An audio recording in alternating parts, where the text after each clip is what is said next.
Bismillahirrahmanirrahim. Assalamualaikum warahmatullahi wabarakatuh. Pada pertemuan kali ini, kita akan bersama-sama membahas berkaitan dengan tinjauan filosofis tentang pendekatan dan metode pendidikan Islam. Tentu untuk tema yang kita bahas kali ini sebenarnya masih berkaitan dengan tema-tema kita yang sebelumnya, yakni dimulai dari tema yang berkaitan dengan tujuan pendidikan Islam, kemudian pendidik dalam pendidikan Islam, peserta didik dalam pendidikan Islam, dan juga kurikulum dalam pendidikan Islam. Nah, sebenarnya materi kita hari ini berkaitan dengan hal-hal yang perlu dilakukan oleh seorang pendidik dalam pendidikan Islam agar semua proses yang dilakukan dalam sebuah kegiatan pembelajaran itu dapat tercapai dengan baik dan dapat mencapai tujuan dari pendidikan Islam itu sendiri. Nah, pada pembahasan kali ini ada dua hal yang perlu kita bahas bersama. Yang pertama adalah berkaitan dengan pendekatan dalam pendidikan Islam, dan yang kedua adalah berkaitan dengan metode dalam pendidikan Islam. Yang keduanya nanti kita coba untuk kita telaah secara filosofis. Nah, sebagaimana dalam kegiatan perkuliahan kemarin ketika kita bersama-sama mendiskusikan tentang tema ini, maka sebenarnya ada perbedaan yang signifikan antara pendekatan dan metode dan juga dengan teknik. Jadi ketiganya ini memiliki perbedaan yang cukup signifikan ya. Jadi biasanya ketika perkuliahan saya biasanya selalu bertanya kepada mahasiswa, kira-kira apa sih yang kalian ketahui tentang metode? Maka rata-rata mahasiswa akan menjawab bahwa metode itu adalah cara. Nah, kalau memang metode itu diartikan sebagai cara, maka apa bedanya antara metode itu dengan teknik gitu ya? Padahal antara metode dan teknik itu adalah sesuatu yang berbeda. Nah, dalam hal ini maka sebenarnya yang perlu kita bahas pertama adalah berkaitan dengan pendekatan dulu gitu ya. Nah, untuk pendekatan dalam pendidikan Islam ini saya rasa sebenarnya hampir sama dengan pendekatan secara umum ya. Namun nanti goalnya itu yang berbeda. Yakni goalnya adalah bagaimana agar semua proses yang dilakukan itu bisa mencapai tujuan pendidikan Islam.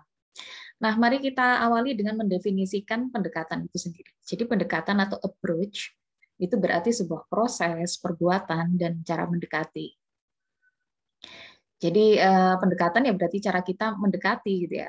Mendekati siapa? Kalau dalam konteks pendidikan Islam berarti mendekati peserta didik kita. Dalam rangka untuk apa? Dalam rangka untuk melihat, memahami gitu ya, menganalisis segala yang ada dalam diri peserta didik kita. Seperti karakter mereka gitu ya. Terus kemudian cara belajar mereka gitu. Pola pikir mereka dan sebagainya. Nah, perlu nggak sih seorang guru itu perlu melakukan pendekatan? Maka bagi saya, pendekatan itu merupakan hal yang paling urgent dilakukan oleh seorang guru sebelum dia itu menetapkan metode apa yang tepat dalam mengajar. Nah, karena apa? Karena memang kita tidak akan pernah bisa menentukan metode mengajar yang baik sebelum kita itu melakukan pendekatan kepada peserta didik kita. Nah, oleh karena itu, maka sebenarnya pendekatan ini bisa saya artikan sebagai cara pandang pendidik terhadap peserta didiknya secara holistik untuk menentukan metode yang tepat dalam mengajar. Jadi proses kita mendekati peserta didik kita gitu ya. Kemudian melihat dalam keseharian mereka kira-kira seperti apa pola relasi sosialnya, seperti apa kira-kira model pemikirannya, seperti apa gaya belajar yang ia suka gitu ya, yang semuanya itu kita gunakan untuk menentukan metode yang tepat dalam mengajar. Nah, pendekatan ini sebenarnya juga bisa saya katakan ada hubungannya ya dengan semacam tes diagnostik gitu ya. Namun itu dilakukan secara diam-diam oleh guru.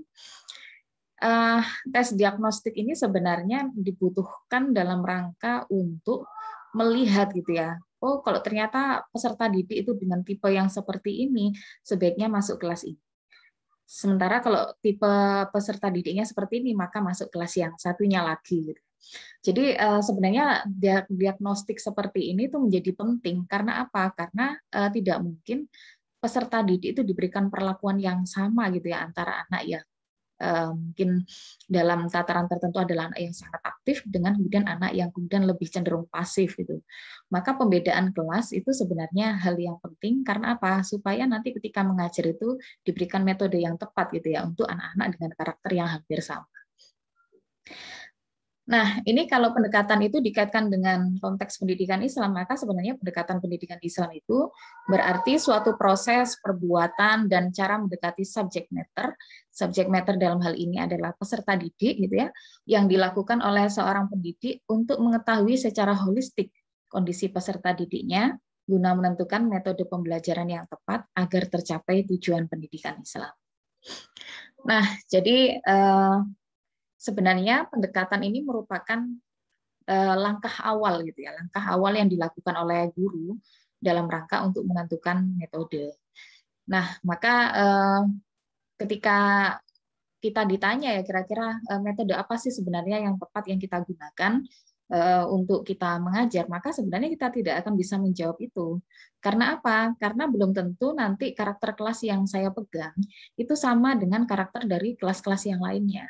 Nah, oleh karena itu, maka penentuan metode itu sebenarnya dilakukan oleh guru dengan pertama-tama harus melakukan pendekatan kepada peserta didiknya. Nah, tadi di awal saya katakan bahwa pendekatan, kemudian metode, dan juga teknik itu memiliki perbedaan. Perbedaan di antara ketiganya, kalau bisa saya analogikan ya, itu ibaratnya seperti seseorang yang sedang akan melakukan sebuah perjalanan. Nah, ketika dia melakukan perjalanan, maka yang pertama kali ditentukan adalah dia harus tahu tujuannya. Nah, dalam hal ini bisa saya analogikan bahwa untuk melakukan sebuah proses pendidikan itu yang pertama kali harus kita pedomani adalah kita harus tahu dulu tujuan dari pendidikan Islam. Nah, ibaratnya kalau tadi saya analogikan sebagai seseorang yang sedang melakukan perjalanan, maka yang pertama kali yang harus kita tahu adalah tujuan kita. Tujuan kita mau kemana. Nah, kalau kita sudah tahu tujuan kita mau kemana, maka yang berikutnya kita lakukan adalah kita melakukan pendekatan. Pendekatan dalam hal ini adalah sebenarnya cara kita melihat, gitu ya. Misalkan saya sebagai seorang yang melakukan perjalanan, saya ingin melakukan perjalanan dari Tulungagung ke Surabaya, misalkan. Maka yang pertama kali saya lakukan adalah saya harus melakukan sebuah ini ya pembacaan, melihat situasi dan kondisi gitu ya. Kira-kira dari Tulungagung Surabaya itu kira-kira saya untuk bisa sampai tujuan apa yang harus saya lakukan gitu ya. Maka saya harus melihat apa kira-kira, melihat peta, melihat Google Map misalkan, dan melihat kondisi, terutama kondisi dari Tulungagung Surabaya itu seperti apa. Nah, ini yang kemudian saya katakan sebagai sebuah pendekatan.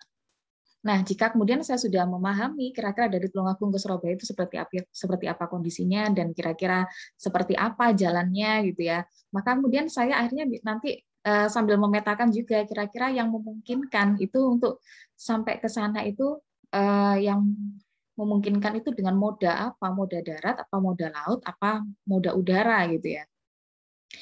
Nah, maka di sini kemudian setelah saya melihat, mengamati, membaca situasi, nah ini yang kemudian saya sebut sebagai pendekatan, melihat, membaca, gitu ya, membaca situasi, mengamati, memahami, ini yang kemudian saya sebut sebagai pendekatan. Baru kemudian saya akan bisa menentukan rute mana yang bisa saya lewati, gitu ya. Nah, rute yang bisa saya lewati, langkah-langkah yang saya jalankan untuk bisa mencapai tujuan, ini yang kemudian saya sebut sebagai metode.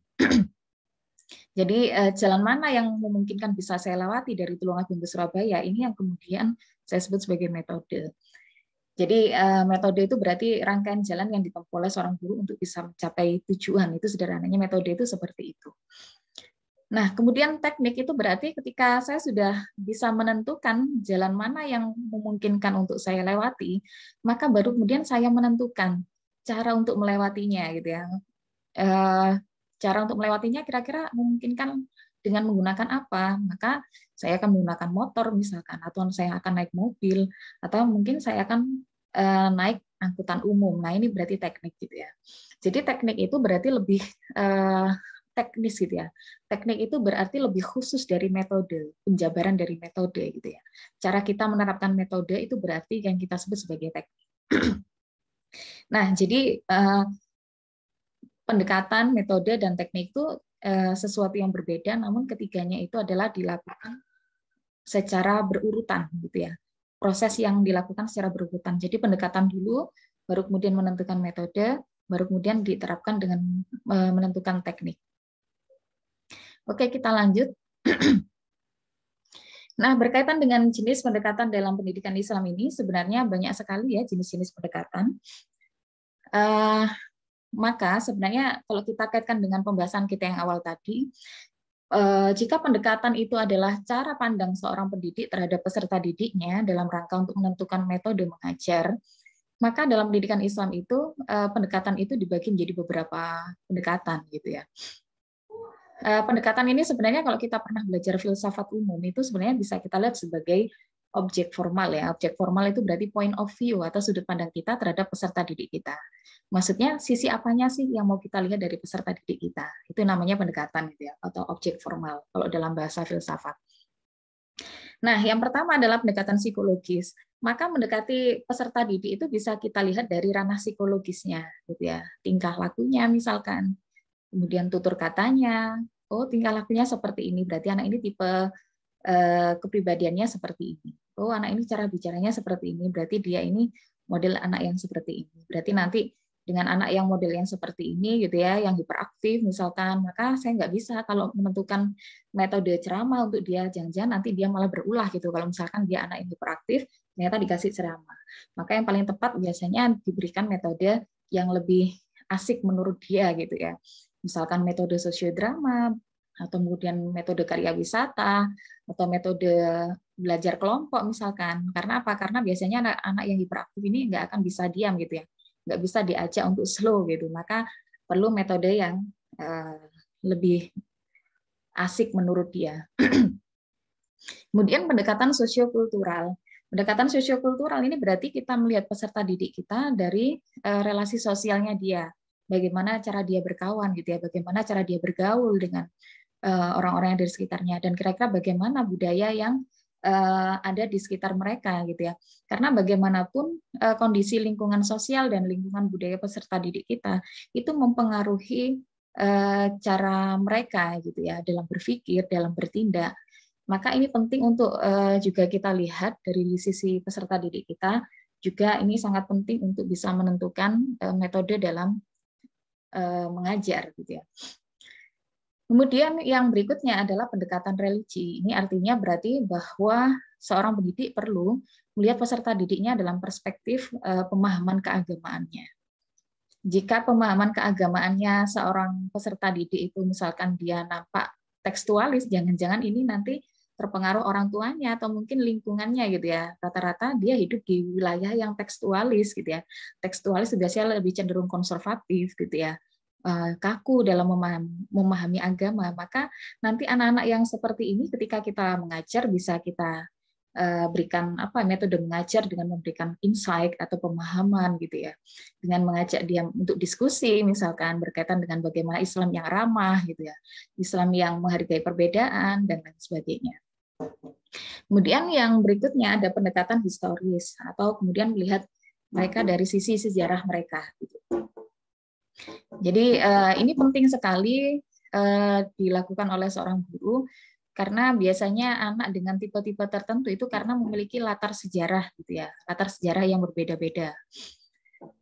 Nah, ini juga penting dilakukan oleh seorang guru supaya apa? Ketika guru itu melihat kok peserta didiknya itu anak itu tidak kemudian menyalah-nyalahkan peserta didiknya, tetapi memahami karena memang ternyata dia memiliki background seperti itu karena ada pengaruh dalam yang membekas dalam sejarah hidupnya gitu ya.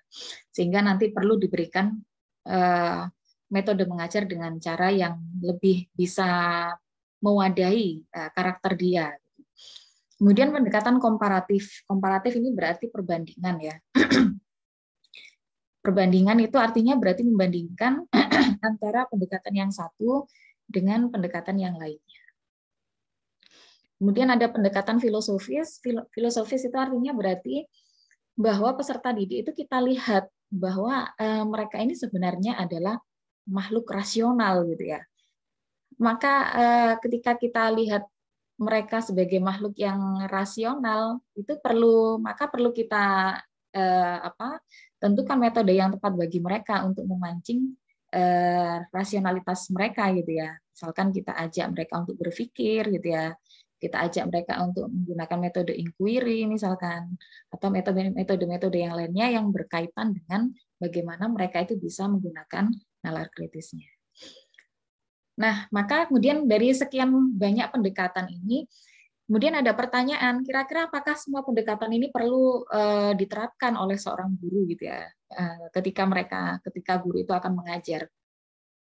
Maka jawabannya adalah sebisa mungkin gitu ya. Sebisa mungkin guru itu memang melakukan pendekatan kepada peserta didiknya itu dengan melihat berbagai aspek gitu ya, berbagai aspek yang ada dalam diri peserta didiknya. Nah, ini dalam rangka apa? Dalam rangka untuk agar ketika kita itu mengajar, kita bisa menentukan metode yang tepat dan materi-materi yang diberikan kepada dia itu mewadahi latar sosiokultural, latar psikologis, latar religi mereka dan sebagainya seperti itu. Jadi kalau misalkan dia anak yang cenderung ekstrim, maka metode yang digunakan juga perlu menggunakan metode yang lebih lemah lembut gitu ya. Kemudian materi-materi yang disajikan juga materi-materi yang berkaitan dengan keramahan, toleransi, gitu ya, penghargaan dan lain sebagainya. Nah, bagaimana kalau hanya melihat dari satu perspektif saja? Ya silahkan gitu ya. Sebenarnya guru itu bisa melihat peserta didiknya dari perspektif mana, itu silahkan. Tetapi akan lebih bagus ketika tidak hanya melihat satu perspektif saja, karena bisa jadi nanti masing-masing anak itu dipengaruhi oleh ini ya, tidak hanya satu background saja, tetapi dia itu kan makhluk yang multidimensi peserta didik kita itu, yang dia itu punya potensi akal, potensi jasmani, potensi sosial, dan potensi-potensi yang lainnya yang semuanya itu memang perlu didekati oleh seorang guru gitu ya, agar metode yang diberikan memang benar-benar tepat untuk peserta didik kita. Nah, berikutnya kita akan membahas tentang metode pendidikan Islam. Nah, metode itu sebenarnya berasal dari bahasa Yunani dari kata meta dan hodos. Meta itu berarti melalui dan hodos itu berarti jalan atau cara gitu ya. Yang kalau dalam bahasa Arab mungkin kita sebut sebagai toriko atau jalan. Nah, ini sebagaimana yang di awal tadi sudah saya jelaskan ya, bahwa metode itu bisa dimaknai ibaratnya kalau seorang yang sedang melakukan perjalanan itu berarti jalan mana saja sih yang harus ditempuh agar bisa mencapai tujuan dengan selamat gitu ya, agar bisa mencapai tujuan dengan baik. Nah, metode sebenarnya juga sama seperti itu, yaitu berarti jalan yang ditempuh untuk mencapai tujuan. Itu namanya metode.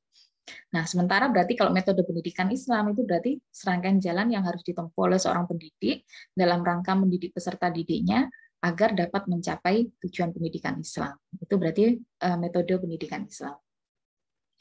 Nah, maka sebenarnya fungsi metode pendidikan Islam ini adalah untuk mengarahkan keberhasilan belajar. Kemudian untuk memberikan kemudahan kepada peserta didik untuk belajar berdasarkan minat mereka, serta mendorong usaha kerjasama dalam kegiatan belajar mengajar antara pendidik dengan peserta didik. Nah, kalau sebenarnya kita melihat dalam Al-Quran ya, sebenarnya metode pendidikan Islam itu bisa kita lihat dalam surat An-Nahl ya. Di sini ada ud'u ila sabili rabbika bil hikmah wal mau'izatil hasanah wajadilhum billati hiya ahsan. Jadi ketika kita mengajar itu sebisa mungkin kita itu mengajak mereka untuk mengambil hikmah ya. Mengajak mereka untuk berpikir, merefleksi gitu ya, mengambil pelajaran yang berharga, itu berarti bil hikmah. Kemudian wal mau'izatil hasanah. Wal mau'izatil hasanah itu berarti dengan metode ceramah gitu ya, metode nasihat misalkan. Jadi bil hikmah itu secara rasio gitu ya, menggunakan rasio, menggunakan hati mereka. Wal mau'izatil hasanah itu berarti dengan menggunakan ceramah gitu. Ceramah itu macam-macam sebenarnya. Ceramah itu juga mengandung memberikan metode kisah kepada mereka gitu ya. Ceramah itu juga berarti bisa memberikan sebuah perumpamaan kepada mereka gitu. Kemudian ceramah itu juga bisa berarti memberikan sebuah pelajaran yang berharga kepada mereka ya, dengan menyampaikan hal-hal yang bersifat komunikatif ya kepada mereka. Itu wal mau'izatil hasanah. Kemudian wajadilhum billati hiya ahsan, dan berdiskusilah dengan cara yang baik. Jadi sebenarnya metode pendidikan Islam itu juga ada ya di dalam Al-Quran, dan memang itu disampaikannya secara global karena memang Al-Quran itu sifatnya global, nggak khusus gitu. Nah, nanti untuk kekhususannya bergantung kepada bagaimana cara kita menafsirkan. Nanti juga bagaimana cara kita menggalinya di dalam sunnah Nabi.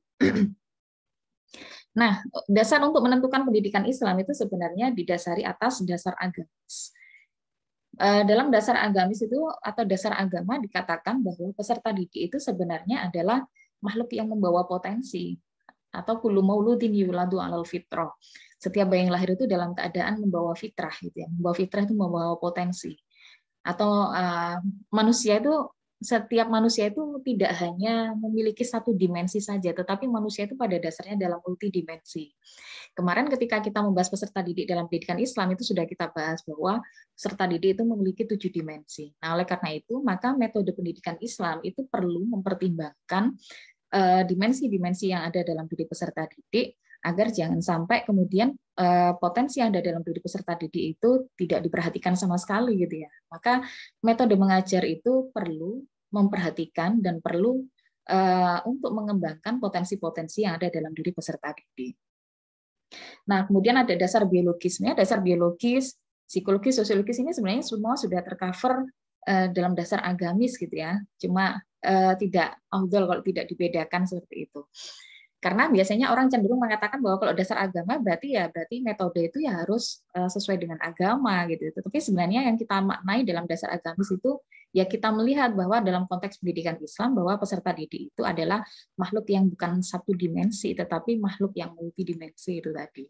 Dan setiap pengajaran yang diberikan kepada peserta didik itu untuk menumbuh kembangkan potensi mereka agar potensinya berkembang dengan baik sehingga dia bisa menjalankan fungsinya sebagai khalifah dan sekaligus sebagai hamba yang baik. Nah, dasar biologis itu berarti juga memperhatikan aspek jasmaninya peserta didik kita. Sehingga nanti anak-anak yang memiliki kebutuhan khusus itu juga perlu dipertimbangkan gitu ya. Agar metode yang diberikan kepada mereka itu dibedakan dengan anak-anak yang normal gitu ya, yang nggak berkebutuhan khusus. Tentu anak-anak yang berkebutuhan khusus ini juga perlu diberikan metode yang tepat supaya semua dimensi yang ada dalam diri peserta didik itu juga bisa berkembang secara maksimal. Tentu disesuaikan dengan kebutuhan dia ya. Dia anak yang berkebutuhan khususnya yang seperti apa itu tentunya nanti metode juga harus disesuaikan dengan kondisi mereka. Kemudian ada dasar psikologis. Nah, pemberian metode yang tepat kepada peserta didik kita itu sembari memperhatikan kondisi psikologis peserta didik kita, sembari melihat umur mereka juga gitu ya. Nggak mungkin ketika anaknya masih TK, kemudian kita ajak untuk melakukan sebuah pembelajaran dengan metode yang seharusnya digunakan oleh anak-anak di perguruan tinggi, atau mungkin anak-anak yang ada di tingkatan SMA. Nah, ini penting untuk kita lihat bahwa kondisi psikologis peserta didik itu juga perlu untuk dipertimbangkan agar kita itu bisa menentukan metode dengan baik, agar tujuan dari pendidikan Islam itu bisa tercapai dengan baik. Yang berikutnya adalah dasar sosiologis. Kita tahu bahwa masyarakat kita hari ini adalah sangat dinamis, apalagi hari ini kita sudah mulai masuk ke revolusi industri 4.0 gitu ya, atau hari ini malah sudah masuk ke 5.0 gitu ya. Masyarakat semakin dinamis, perubahan itu begitu cepat, maka kemudian mau nggak mau pendidikan itu juga harus mengikuti perubahan itu. Ketika perubahan zaman itu semakin cepat, kemudian pendidikan Islam harus adaptif gitu ya terhadap perubahan zaman, maka ini juga menuntut adanya penggunaan metode yang juga dinamis pula. Kita tidak boleh monoton hanya dengan menggunakan satu metode saja. Nah, berikutnya metode mengajar dalam pendidikan Islam. Kalau tadi metode pendidikan Islam, yang sekarang metode mengajar dalam pendidikan Islam. Nah, apa sih metode mengajar dalam pendidikan Islam itu? Jadi metode mengajar dalam pendidikan Islam yaitu cara penyampaian bahan pelajaran untuk mencapai tujuan pendidikan Islam. Apa fungsinya? Fungsinya adalah untuk menentukan berhasil tidaknya suatu proses belajar mengajar dan merupakan bagian yang integral dalam satu sistem pengajaran. Nah, oleh karena itu maka metode itu harus sesuai. Nah, ini yang sama dengan yang saya katakan di depan tadi ya. Metode itu harus sesuai dan selaras dengan karakteristik siswa, materi, kondisi lingkungan atau setting di mana pengajaran itu berlangsung. Nah, sebenarnya untuk metode mengajar dalam pendidikan Islam itu banyak sekali ya. Tapi sebenarnya dari sekian banyak metode yang ada dalam pendidikan Islam itu sebenarnya ya hampir sama sih dengan metode pengajaran dalam pendidikan yang secara umum ya. Cuma mungkin perbedaannya itu adalah kalau metode dalam pendidikan umum itu berbahasa Indonesia, mungkin gitu ya, sebagian, beberapa, memang semuanya. Tapi kalau dalam metode mengajar dalam pendidikan Islam sebenarnya ya sama dengan pendidikan umum, cuma kadang-kadang membahasakannya saja dengan menggunakan bahasa Arab gitu ya. Contoh misalkan metode dialog Qur'ani dan Nabawi, oke lah ini berarti kita sebut sebagai metode dialog gitu ya. Kalau dalam pendidikan umum kan metodenya metode dialog. Nah, kalau di sini metode dialog Qur'ani dan Nabawi itu berarti kita menggunakan model percakapan seperti percakapan-percakapan yang ada di dalam Al-Qur'an gitu ya. Dan bagaimana Nabi bercakap-cakap dengan sahabatnya dalam didik sahabatnya. Kemudian ada metode kisah. Metode kisah berarti ya ini sama juga di pendidikan umum juga ada yang namanya metode kisah atau metode bercerita gitu ya. Cuma kalau dalam pendidikan Islam selalu dikaitkan dengan Qur'ani dan Nabawi. Kemudian kalau dalam pendidikan umum kita mungkin mengenal metode perumpamaan. Nah, kalau dalam pendidikan Islam ada metode amsal. Jadi sebenarnya beberapa itu hanya sekedar translate bahasa gitu ya. Kalau metode perumpamaan, kalau dalam Islam metode amsal. Kalau di pendidikan umum metode keteladanan, dalam pendidikan Islam disebut metode uswatun hasanah. Kemudian ada metode ini apa? Pemberian nasihat dan pengambilan pengambilan pelajaran gitu yang mengambil suatu pelajaran berharga, kemudian disebut sebagai ibroh dan mauidhah. Sebenarnya ya sama saja. Metode tarhib itu berarti janji dan ancaman gitu ya. Nanti kalau kamu pintar nanti dikasih ini, nanti kalau kamu nggak mau belajar, nanti nilaimu jelek, nanti kamu dapat hukuman misalkan. Itu metode targhib dan tarhib. Tapi sebisa mungkin dalam konteks pendidikan Islam tidak memberikan hukuman yang bersifat fisik kepada peserta didik kita, yang itu tidak ada kaitannya dengan pendidikan gitu ya. Sebisa mungkin ketika kita memberikan hukuman kepada peserta didik kita, itu hukumannya adalah bersifat mendidik gitu ya. Yang itu bisa semakin mengembangkan potensi yang ada dalam diri peserta didik. Jadi hukuman yang bersifat fisik, bersifat jasmani itu tidak disarankan dalam konteks pendidikan Islam. Sebisa mungkin kita itu mendidik dengan cara-cara yang baik gitu ya, yang ahsan. Kemudian ada metode bandongan ya. Metode bandongan ini berarti biasanya dilakukan di pondok pesantren, biasanya nanti santri mendengarkan Pak Kiai membacakan kitab gitu ya. Kemudian metode resitasi atau penugasan. Ini biasanya juga sering dilakukan oleh seorang pendidik, ada karya wisata, sosiodrama, metode kerja kelompok, dan metode-metode yang lainnya. Jadi sebenarnya dari semua metode ini ya sama sih dengan pendidikan yang secara umum, cuma dalam taraf tertentu yang membedakan itu yang pertama adalah dari segi bahasa. Barangkali nanti bahasanya beberapa itu bahasanya nampak seperti bahasa Arab gitu ya kalau dalam metode pendidikan Islam. Dan yang kedua memang dalam tataran penggunaannya itu yang kemudian agak dibedakan. Karena apa? Karena dalam konteks pendidikan Islam kita tidak mengenal dualisme pengetahuan ya. Bahwa pengetahuan dalam Islam itu tidak dibedakan, tetapi harus menjadi satu kesatuan yang utuh, yaitu belajar agama dan juga pengetahuan umum secara sekaligus. Nah, oleh karena itu, maka ketika kita mengajarkan pengetahuan umum, maka sebisa mungkin diberikan nilai-nilai agama. Dan ketika kita belajar agama, sebisa mungkin mengajak serta didik kita itu sembari diberikan muatan pengetahuan-pengetahuan umum dan mengajak mereka untuk berpikir secara kritis dan saintis. Barangkali itu mungkin yang bisa saya sampaikan untuk materi kita pada sesi ini, yakni tinjauan filosofis tentang pendekatan dan metode dalam pendidikan Islam. Semoga kita dapat mengambil manfaat dan semoga apa yang kita pelajari hari ini dapat memberikan kemanfaatan dan kemaslahatan kepada kita semuanya. Terima kasih. Assalamualaikum warahmatullahi wabarakatuh.